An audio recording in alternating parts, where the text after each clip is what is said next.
Chapter 106. I sharply pointed my wand at Black. Stupefy, send to sleep, turned into a figurine, and putting it in a bag, I went to the exit. At the top of the pipe, leaning against a closed passage, opened it with parcel tongue. I checked the space around by Gominum Revelio, applied a complex of hiding charms and ran to the exit from Hogwarts. As I ran to the main gate, I met McGonagall running nervously, but what surprised me was that Hogwarts' main gate was open. Perhaps someone had gone on patrol outside. Never mind.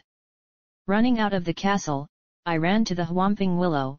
The other approaches can and will be heavily guarded. Dementors. Having reached the willow and not seeing any pursuit or any other traces, I accelerated and strengthened myself with hemomancy to the maximum, rushing to the cave covered with snow. As if in slow motion, the tree came to life and its long branches, like whips, decided to either kill me or throw me aside. I ducked from one, dodged a vertical blow, immediately jumped up, and let a horizontal whip under me. A couple more jumps and maneuvers, and in a tackle, I literally fly into the cave. Silence. Taking my wand out of my forearm holster, I conjured Lumos. Wasting no more time, I crept down the underground hole, bent over. The frozen earth was unpleasantly chilling my hand, but after a couple of minutes, I got out through the hatch in the floor. Dark and dusty room. Wooden floorboards creaked angrily underfoot, and a draft whined quietly from the neighboring rooms through the rickety walls. What's interesting is the lack of snow in the corners, which simply must have been there because of such drafts.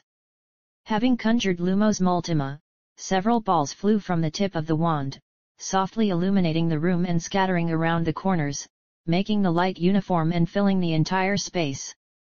Taking out Black's statuette, I removed the spell from him but did not bind him again. He immediately jumped up and looked around. "We've just been." Sirius looked at me. "An interesting spell." I kept my eyes on him with my wand at the ready, aiming from the hip. In such an unnatural bluish light, the pale Black looked like a threat. I wanted to kill him immediately for my own safety. "Ring. Rat. Ring," I said forcefully. Okay, kid," Black grinned, but the madness in his eyes was still there. Sirius looked around the room, the ancient and nearly destroyed bed, a wobbly wardrobe with half-open doors. With a confident step, slightly slouched over, he walked over to the closet and tried to move it. "Give me a wand, boy." I silently pulled my wand aside, pushing the closet aside with childish telekinesis. Still, with a wand, these childish tricks are somewhat stronger and easier. I did not even feel the outflow of magic. Strong. Black knelt down and tried to rip the floorboard off. I tried with my heart, but without a result. He even hit it in anger. "Give me a wand, boy," he repeated like a broken record. "Move away." Black took a step back, and I began to shift so that I could see him and the floorboard at the same time. "Further. Don't be paranoid, boy, he. Black smiled at all 32 rotten teeth. A terrible picture, given the general appearance of a homeless person and tightly ingrained dirt on his face. I repeat for the last time. Got it. Black put his arms out in a defensive gesture and started to back away from me in a way that wasn't comfortable for me. I glanced to where I wanted to see him, and he smirked and nodded in agreement. I squatted down, keeping my eyes on Black, and practically touched the floorboard with my wand, letting the magic out and listening to what it felt like. It passed freely further under the floorboard but meeting some obstacle just below. Usually, when there are spells, the outside magic is either absorbed a little or, like water, wraps around the object. I got up and walked away a couple of steps, using telekinesis to move the floorboard out of place. It flew off to the side with a creak. "Now me." "You can't do it yourself," Black said, waiting for me to agree.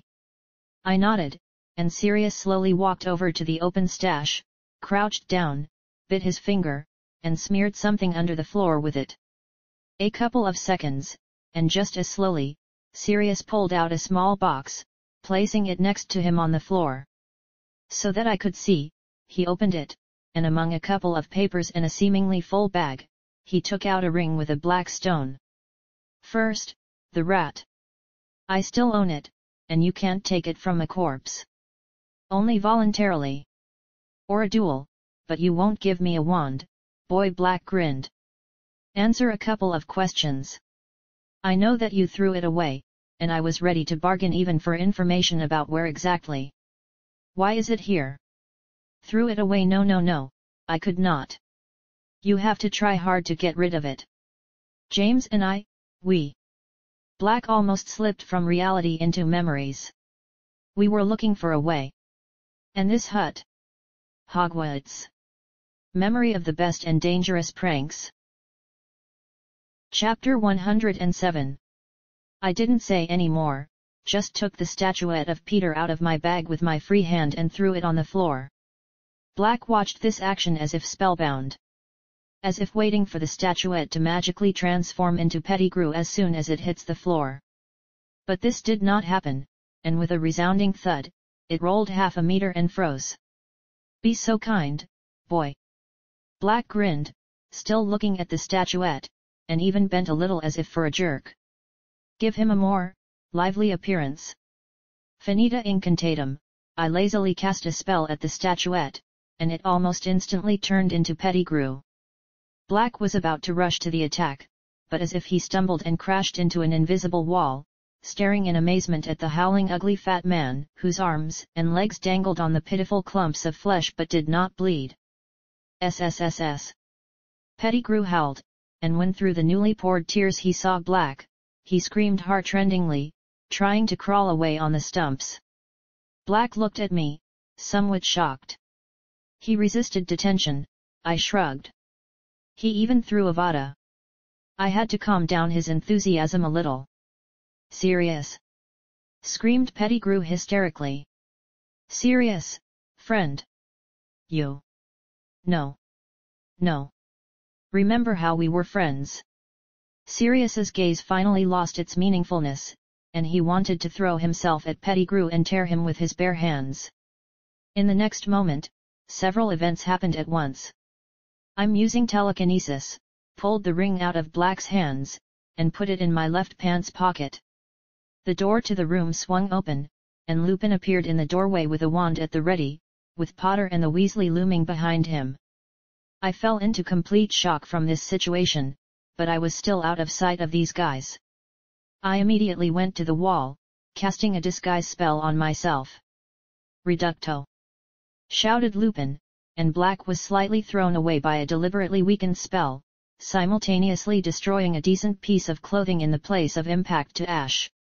I also love this spell, but I focus on its impact on organics, leaving holes in the clothes like a bullet. Lupin entered the room, followed by Potter and the Weasley in winter robes and hats on one side.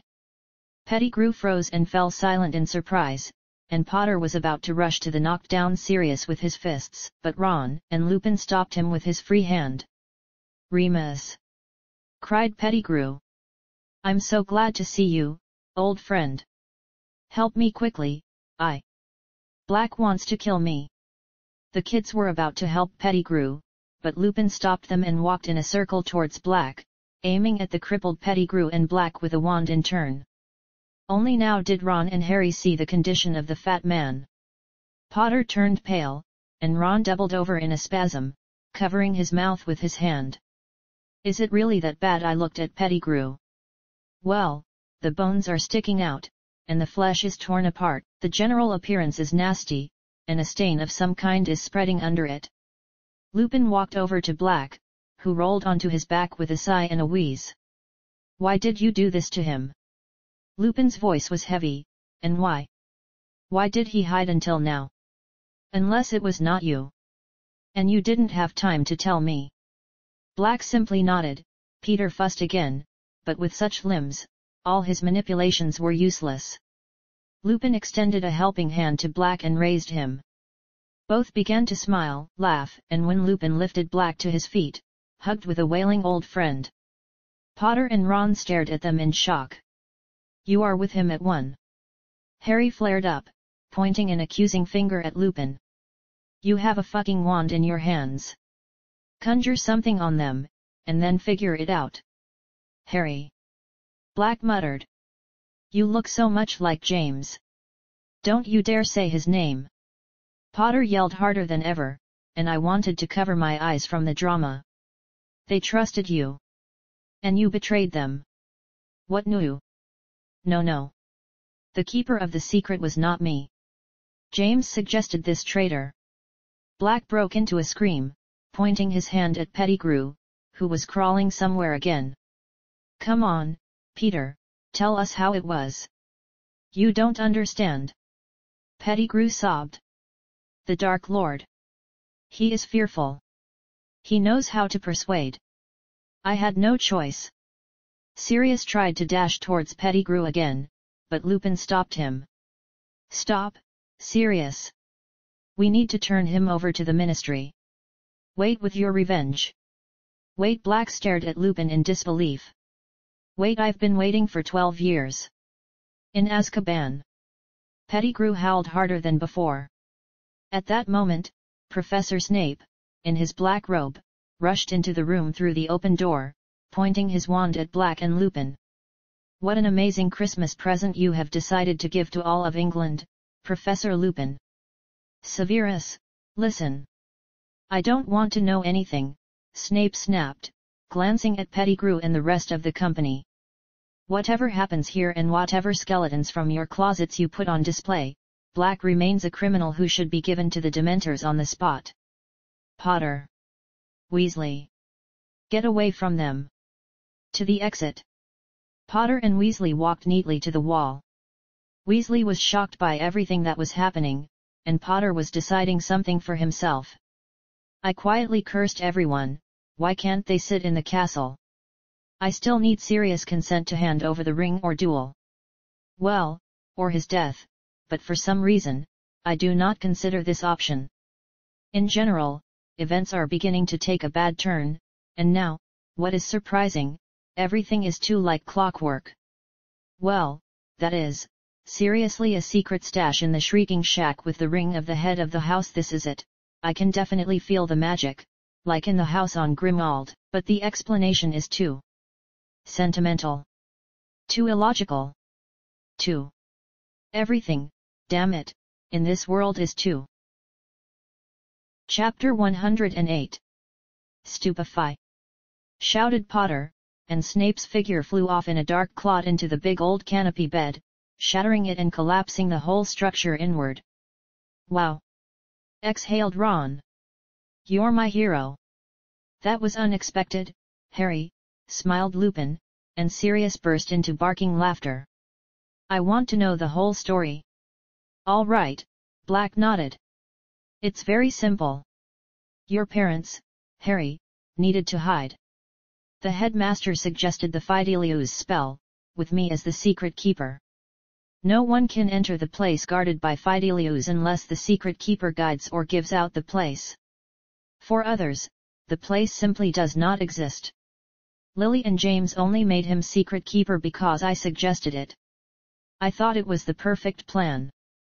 Voldemort would be sure to come after me, would never dream they'd use a weak, talentless thing like Peter. The headmaster wanted to set the spells himself, but James could also perform them, so we refused. And then, he betrayed them, Harry summarized. Black remained silent, glaring at Pettigrew, and then suddenly glanced around. Where's the boy? Knight asked Lupin. Who? Black asked uncomprehendingly. Where's that son of the Death Eater? He was here. Sirius, my friend, wait. We followed Max Knight on the map. He grew up among Muggles. Bullshit. Black flashed. Are you blind, Moony? He's a copy of Narcissa. Have you forgotten whose wife she is? I am not blind, but I looked at the personal files of the students. He just couldn't. What are you talking about? Potter interrupted the conversation. What does Max have to do with it? Ah, never mind, Black waved it off. Anyway, I've already made a. Yeah, Never mind. Lupin walked over to Pettigrew and began to recite some spells over him, putting his limbs back in place a bit, partially fusing them together. What foolishness, quite frankly. We'll give him to the Aurors, Harry said weightily. We'll give him to them, and we can acquit you. Acquit grinned Black bitterly. I don't fucking need that acquittal. I want him dead. We'll acquit you, and he'll be sentenced to a Dementor kiss. Pettigrew wanted to say something, but Lupin threw Silencio at him. Harry, Ron. Grab Professor Snape, and let's go. We need to do everything according to the rules. Don't worry, Sirius. Lupin stood up, stepped away from Pettigrew, and slapped Black on the shoulder. Everything will be fine. Mobile corpus. Pettigrew's silent body flew up and hovered in the air. The boys picked Snape up under their arms, and the group headed for the exit of the shack. I walked stealthily behind them, pondering Black's words. What has he already made? I will need to consult with Lady Walburga. When we went outside, a cold winter breeze blew over us. I decided to escort these gentlemen to the castle and make sure that no unknown shit would happen. However, as soon as we were a dozen meters away from the shack and were about to descend, the moon came out from behind the clouds. There you go, I grimaced sorrowfully. Although Lupin only forgot to drink the potion at the end of the year. Glancing at the instantly panicked professor, I suddenly doubted my conclusions. He looked with wild fear at the full moon, and the whole company stopped, watching him. Professor asked Ron, who noticed something was wrong. Hey, Moony, Black immediately jumped up to him. You didn't forget to drink the potion, did you, Remus? Lupin gave everyone such a guilty look that it was clear that he had forgotten. But what the hell? So carried away by the map, the anxiety in the castle, Black's penetration, and so on, that he forgot everything in the world. Black realized something was wrong, too, and yelled at the others. Run! Run! Remus! Buddy, hold on! The boys, not understanding anything, began to retreat with Snape on their shoulders. Lupin dropped his wand, and Pettigrew tumbled heavily into the snow. Watching a man turn into a werewolf was not a pleasant sight. The limbs deformed and lengthened, the geometry of the skull slowly changing with a dull crunch. The skin turned grey, covered with short hair, the chest expanded in jerks, tearing clothes. It seemed as if the crunch of bones could be heard at the other end of the forbidden forest. Remus! You are a human. Remember. Tried to exhort his almost turned friend Black, but the werewolf only threw him aside with his clawed paw and howled at the moon. He's a werewolf! Exclaimed Potter and Weasley in sync. They threw Snape into the snow and were about to run to Black to help, but he stopped them with a gesture. Run, you fools! Leave it to me! At that moment, Black transformed into a large black dog and lunged at Lupin, completely capturing his attention. Pettigrew crawled on his heeled limbs to the wand that Lupin had dropped. He crawled to it, picked it up, and directed it towards himself. Expelliarmus! Shouted Potter, and a beam of the spell knocked the wand out of Pettigrew's hands. But it was too late, he began to turn, along with his clothes, into a rat. Chapter 109. I silently threw the tracking spell I'd learned from the grimoire at Pettigrew and Black.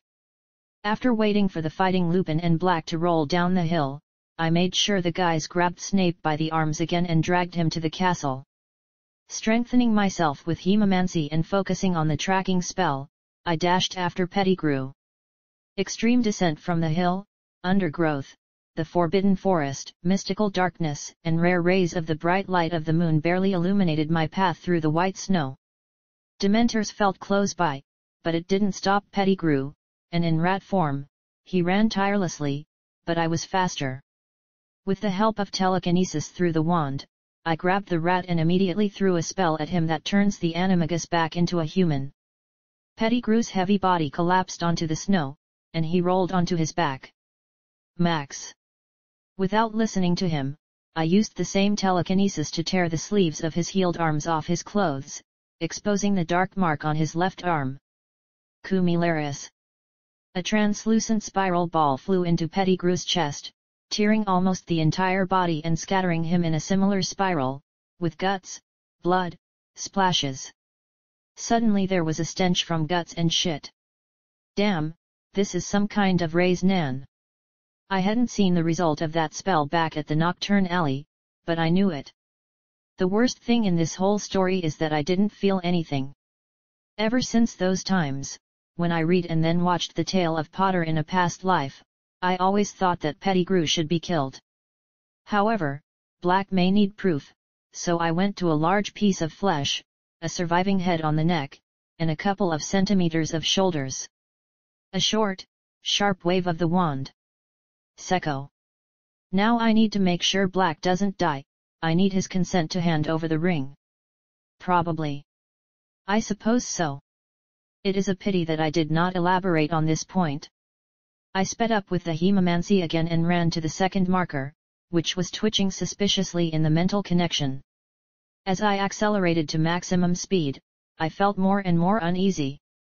When I reached the small clearing, I noticed Black lying exhausted at the edge of the forest, but it's not what bothered me. A monstrously oppressive atmosphere from the presence of the Dementors.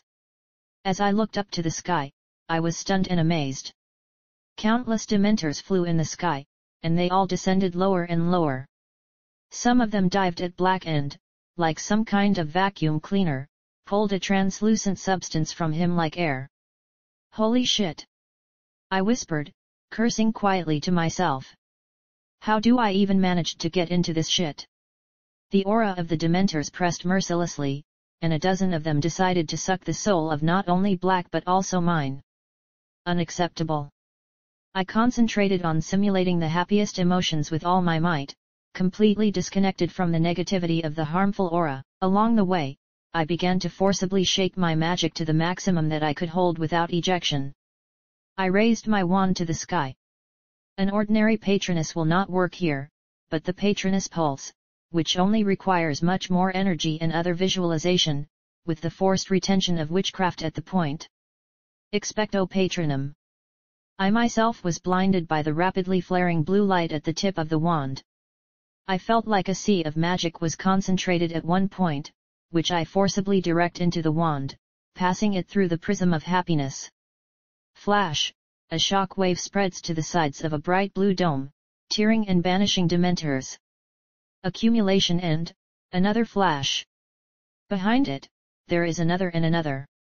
Sudden sharp pain in the right side of my body knocked my concentration, and the huge force of the impact knocked me to the ground. RRR. I wanted to scream in pain.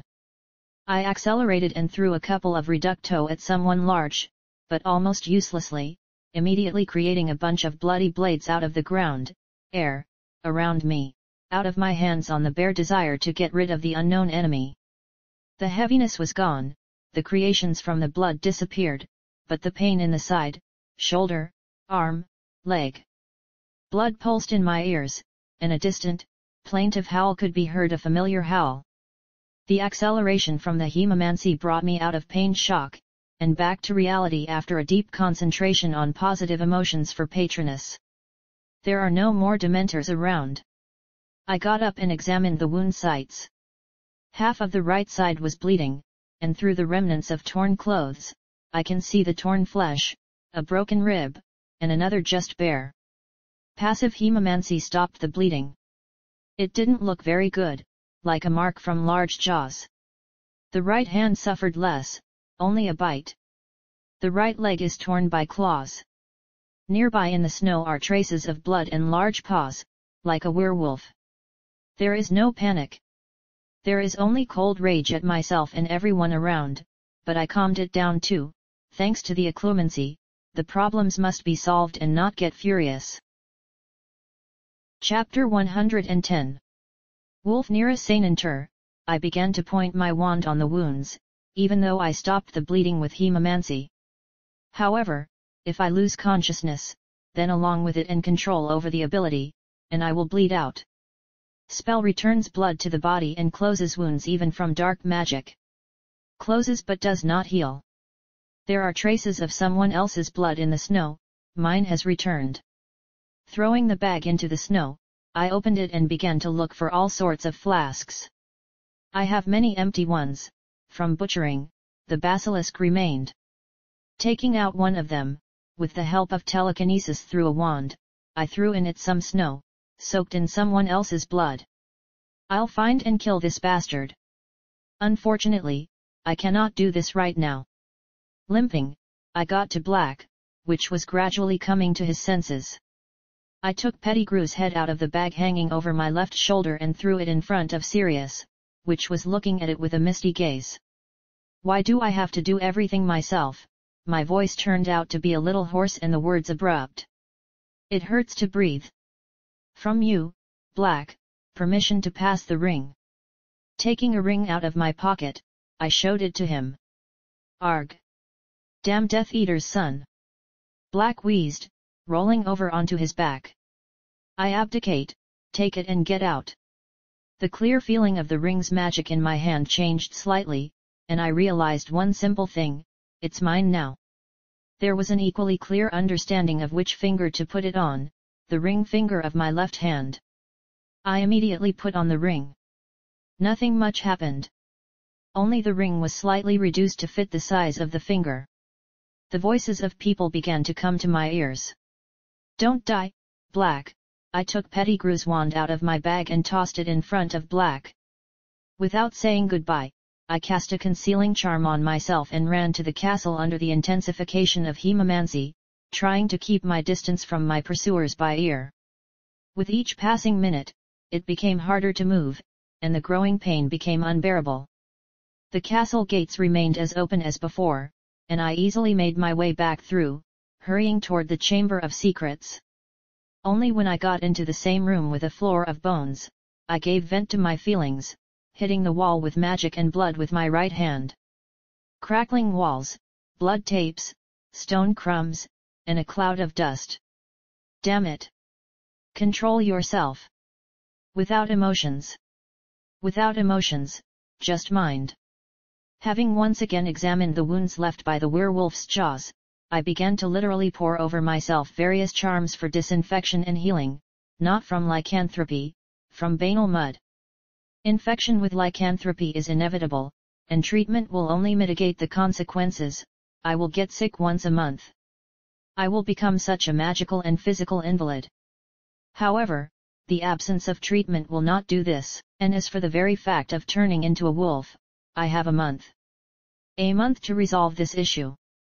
The coldness of the Chamber of Secrets dungeons receded as I made my way toward the main hall. It receded, but it did not leave. Only in the hall itself, in the immediate vicinity of the butchered basilisk carcass that lay there without a couple of internal organs and skin, did the cold become bearable, and the winter clothes saved me. After reaching directly to the carcass, I materialized the sword of spirit and sliced a couple of large chunks of the still fresh, still unfrozen meat. Why don't they like masters working with the flesh? I whispered to myself, dragging the pieces away from the carcass. My strength was melting before my eyes. Why don't they like black healers? I collapsed on the cold floor of the gloomy and dark hall, took a breath, and pointed my wand at the pieces of flesh, clearly imagining the process of forming and activating the magical constructs of spells from the grimoire. And the answer is simple. I didn't have the strength to pronounce the verbal form in an unknown language, but it was unnecessary. There were no flashes or visual effects. It was as if the pieces of basilisk meat had turned to liquid, retaining their texture, streaming toward my injuries. A sharp pain shot through the right side of my body, and with it, an unbearable itch.